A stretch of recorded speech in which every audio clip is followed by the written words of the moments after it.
Sono vision లో summer AC Mela 0% EMI cash back offers తో ఈ వేసవిని చల్లగా మారుస్తుంది.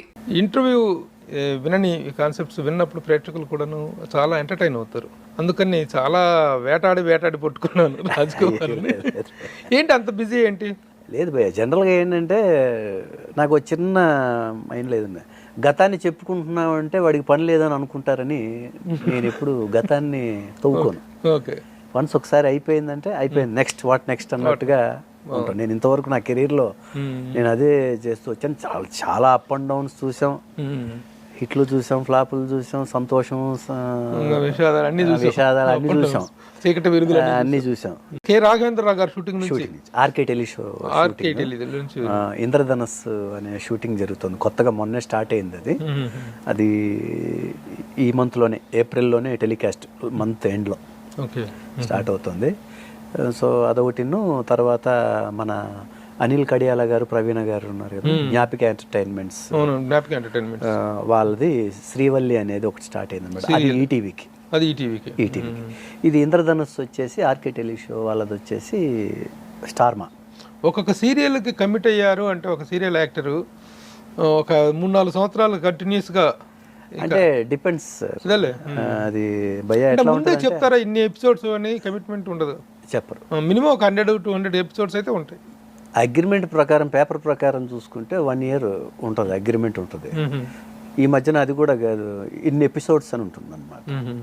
సక్సెస్ రేటింగ్ బాగుందంటే గనక అది ఎంత దూరమైనా వెళ్తుంది. విధి సీరియల్ లాగా. రోజులు మర్చిపోలేము. జెమినీలో వచ్చేసి పవిత్ర బంధం, బాలాజీ టెలిఫిలిమ్స్, శోభా కపూర్, ఏక్తా కపూర్.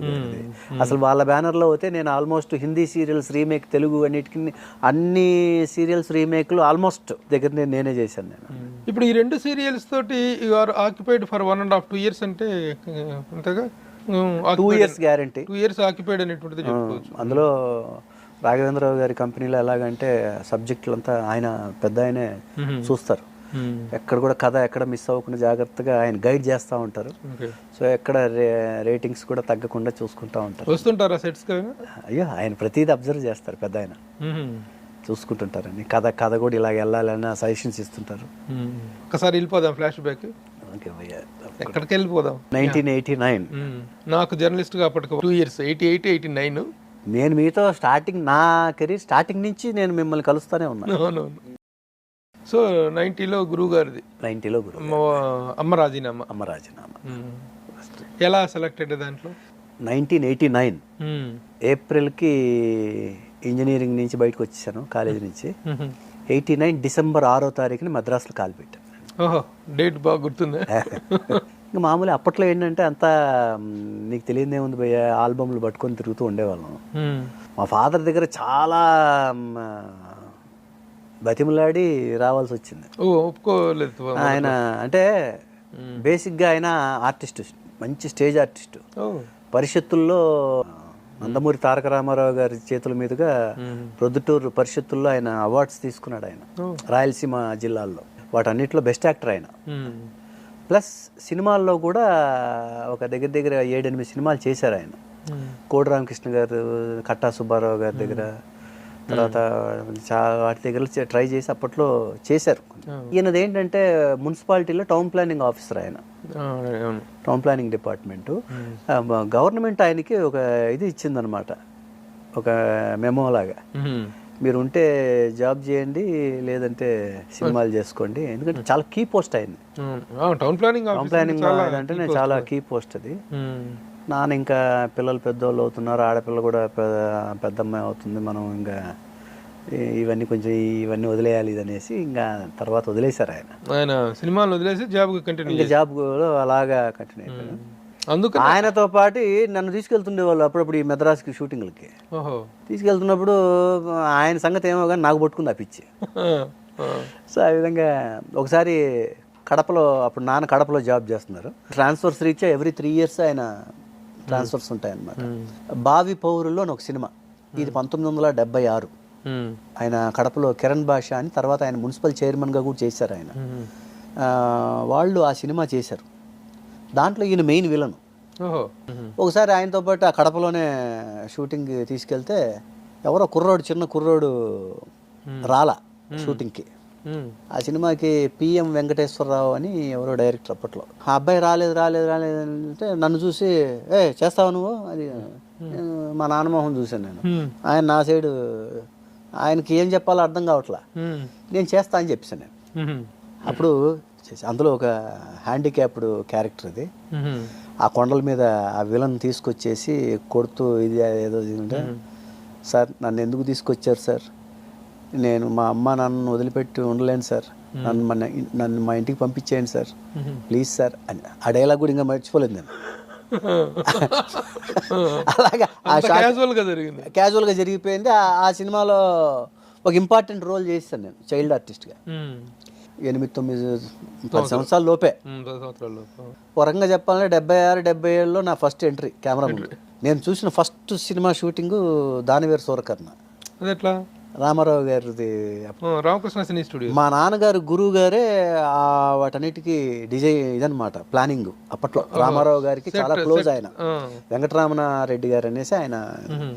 అప్పుడు ఈ స్టూడియో ఓపెనింగ్ దానివేరు సూరకర్ణతోనే జరిగినట్టు. అప్పుడు వీళ్ళకి ఏదో పాస్లు వచ్చినాయి, వీళ్ళు టౌన్ ప్లానింగ్ డిపార్ట్మెంట్ కాబట్టి. నేను రామారావు గారు పెద్ద ఫ్యాన్. నేను రామారావు గారు, కృష్ణ గారు, వీళ్ళిద్దరంటే పంచప్రాణాలు అన్నమాట. మా నాన్నగారేమో కోయిట్ ఆపోజిట్ నాగేశ్వరరావు గారు. ఆయన రాయలసీమ జిల్లాల్లో వాళ్ళకి ఏదో డిస్టిక్ ప్రెసిడెంట్లు, సెక్రటరీలు అంటారు కదా, అలాంటిది కూడా ఏదో చేశారు ఆయన, నాగేశ్వరరావు గారు. దీనికి అభిమాన సంఘాలకి ఆయన. నేనేమో అసలు ఇంకా అన్నగారు, కృష్ణ గారు అంత ఇష్టం అన్నమాట. ఆ పాసులు ఏదో ఇస్తుంటే మా వాడు రామారావు గారు అంటే బాగా ఇష్టం కదా, సరే ఆ పాసులు హైదరాబాద్కి తీసుకొచ్చాడు నన్ను. తీసుకొచ్చి నాకు బాగా గుర్తు సార్, పైన అదే చీరలు వచ్చే సీన్ ఉంటుంది చూడండి, అది తీస్తున్నారు ఆయన వస్త్రాభరణం సీను. ఆ సినిమా చూసినప్పుడల్లా నేను ఆ పక్కనే ఉన్నానని ఏమైనా కనపడతానని చూసుకుంటాను. సార్ పొద్దున నేను 10:30-11కేమో తీసుకెళ్ళినట్టున్నారు మా నాన్న అక్కడికి. అప్పటి నుంచి ఆయన అక్కడే ఉన్నారు, సాయంకాలం 5:30 వరకు కూడా అక్కడే ఉన్నారు ఆయన, అసలు దిగలేదు. మధ్యాహ్నం భోజనం టైంలో కూడా నేను మా నాన్న అడుగుతున్నా, ఆయన భోజనం రారా కిందకి రారు, నువ్వు సైలెంట్ రా అని చెప్పి తీసుకొచ్చారు ఆయన. సో ఆయన అలాగే అంత ఫస్ట్ టైం అన్నగారిని చూసింది అక్కడ, ఫస్ట్ షూటింగ్ లైఫ్లో షూటింగ్. తర్వాత మళ్ళా అన్నగారిని నేను అప్పుడు కాకి డ్రెస్ వేసుకొని పెద్ద క్యాప్స్ పెట్టుకొని అదేదో దివిసీమ దీనికి వచ్చారు, విరాళాలకి. అప్పుడు నేను మా కడపలోనే చూసా, అక్కడ మామూలుగా చూసా బయట. సో ఫస్ట్ టైం షూటింగ్లో అన్నగారిని చూసింది అక్కడ దానివేరు సూరకర్ణ. ఓకే. తర్వాత ఇప్పుడు ఇంజనీరింగ్ అయిపోయి సినిమాల్లోకి వెళ్తారంటే సినిమాల మీద ఇంట్రెస్ట్ ఉండి కూడా మీ నాన్నగారు ఎందుకు, ఆయనకే ఉన్నట్టు అంటే భయం అండి, వేరే ఏం లేదు. అంటే మనం ఇన్ని కష్టాలు చూసాం అక్కడ, మెడ్రాస్లో ఎలా ఉంటుంది అనేది తెలుసు. వీళ్ళు వెళ్ళి అక్కడ వెళ్ళి ఏమవుతారు, ఏమన్నా మిస్లీడ్ అవుతే వీళ్ళు ఏమవుతారు అనేది ఆయనకి భయం.